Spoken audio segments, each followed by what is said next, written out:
सदगुरुदेव भगवान की जय। श्री सीताराम सरकार की जय। श्री राधा रमण लाल की जय।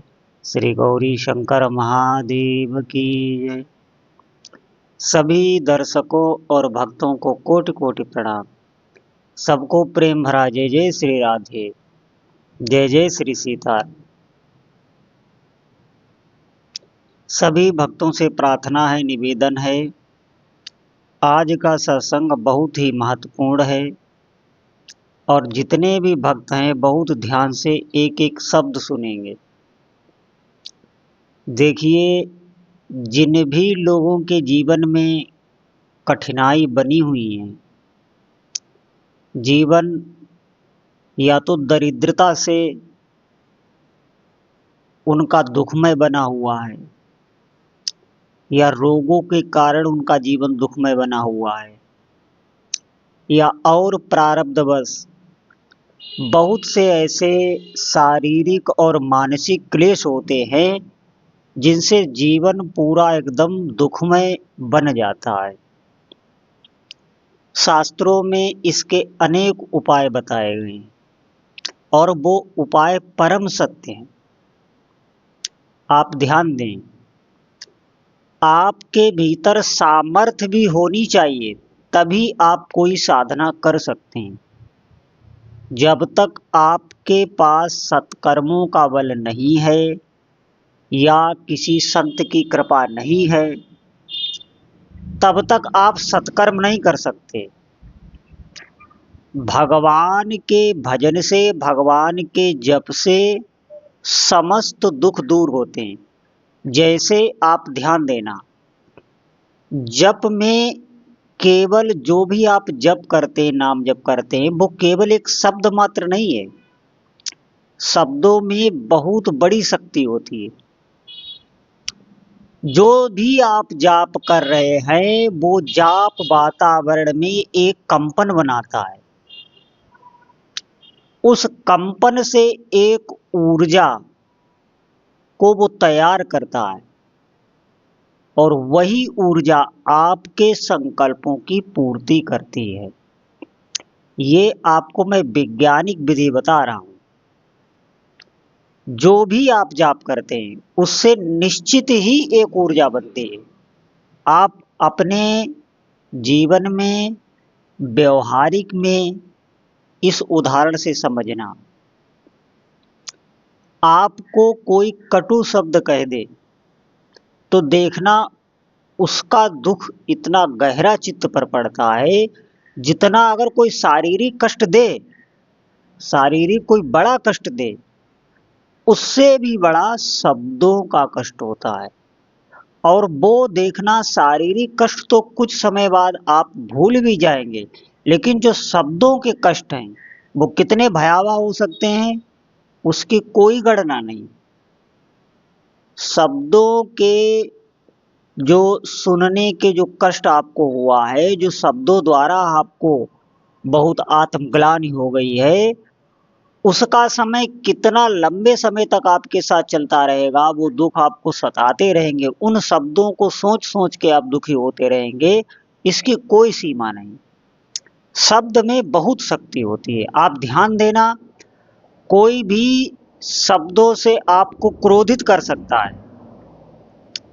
कोई भी व्यक्ति शब्दों से आपको क्रोधित कर सकता है और शब्दों से कोई व्यक्ति आपको प्रेम विवश कर सकता है। अब शब्दों में भी आप ध्यान देना, कोई शब्द बोल रहा है, उस शब्द के पीछे उसकी टोन क्या होती है, जैसे भावना क्या होती है। जब वो बोल रहा है तो टोन का मतलब है ध्वनि। उस ध्वनि का भी चित्त पर असर पड़ता है। जैसे आपको कोई ज्ञान दे, कोई अच्छी बात बताए और उसकी ध्वनि ठीक नहीं है तो देखना आपको उस पे क्रोध आ जाएगा। और वही बात अगर कोई बहुत प्रेम भाव से, उसकी ध्वनि बहुत शांति देने वाली हो, तो देखना वही ज्ञान आपको अच्छा लगेगा और आप उसका ज्ञान मान भी लेंगे और आपको क्रोध नहीं आएगा, आपके हृदय में शांति आएगी। ध्वनि का भी, ध्वनि के साथ जो शब्द होता है उसका भी बहुत असर जब हमारे चित्त पर पड़ता है तो इस प्रकृति पर क्यों नहीं पड़ेगा। ध्यान देना, आप जो भी जप कर रहे हैं वो निरर्थक नहीं जा रहा है। एक एक शब्द आपका वो अपना कार्य कर रहा है। आप ध्यान देना, ये जो भी लोग आपको बहका देते हैं भजन से कि नाम जप से क्या होगा, पूरे दिन माला करने से क्या होगा, नाम जप करने से क्या हमारे सभी कार्य पूर्ति हो जाएंगे, निश्चित आप इस बात को समझें, उन्होंने किया ही नहीं है। अगर वो जीवन में नाम जप करते, साधना करते, नाम पर वो विश्वास कर पाते तो आज वो ये बात नहीं कहते। भगवान के नाम में जितनी भी शक्ति है उसे कोई भी नहीं कह सकता, कोई भी नहीं समझ सकता और अनुभवों को भी कोई नहीं बता सकता। इस बात पर भी आप ध्यान दें। जैसे मैं आपको बता रहा हूं, जब आप कोई स्वाद युक्त वस्तु का भोग करते हैं, जब आप खाते हैं कोई भी स्वाद युक्त वस्तु, जब आप पाते हैं या खाते हैं तो देखना उसके रस का आप स्वाद लेने लगते हैं। तो ज्यों ही आप उसके रस का स्वाद लेते हैं तो आपकी आंख बंद हो जाती है, आप उसके रस के स्वाद में मग्न हो जाते हैं। ऐसे ही जप करते करते साधक की स्थिति हो जाती है, ना तो उसे बोलने की इच्छा होती है, वो भीतर ही भीतर उस नाम रस का स्वाद लेता रहता है। जैसे आपने कहने में देखा होगा, राम नाम लड्डू, गोपाल नाम खीर, कृष्ण नाम मिश्री, घोर घोर पी। ये सिर्फ किसी ने ऐसे ही शब्द मनगढ़ंत नहीं कह दिए, ये किसी अच्छे संत ने कहा है और ये बिल्कुल सत्य है। जो स्वाद आपको अभी जप में नहीं आ रहा है, भगवान नाम जप में नहीं आ रहा है, अगर निरंतर आप उसे करते रहें कुछ अवधि तक, तो निश्चित आप समझे आपको उसी जप में स्वाद आने लगेगा।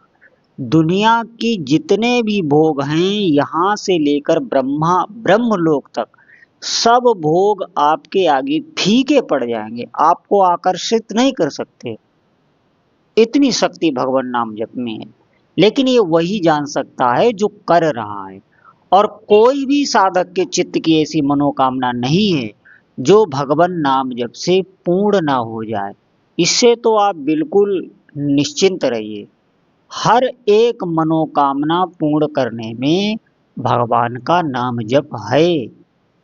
आप इस बात को ध्यान दें और विश्वास करें, कभी भी बहके नहीं और इसे बढ़ाएं, बढ़ाते जाएं। जैसे अगर आपको लग रहा है कि हमारे कार्य भी नहीं बढ़ रहे हैं, हमें कुछ अनुभव में नहीं आ रहा है, तो आप जप को ही बढ़ाते जाएं। इससे कभी भी आप उबे ना।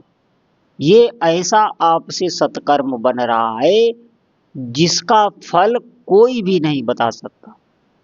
नाम जप का कितना फल आपको मिल सकता है, इस विषय में कोई कुछ नहीं कह सकता। तो सभी साधकों से प्रार्थना है, अधिक से अधिक भगवान नाम जप करें। इसी नाम जप से आपके सारे मनोरथ पूर्ण होंगे। बोलो जय जय श्री सीताराम।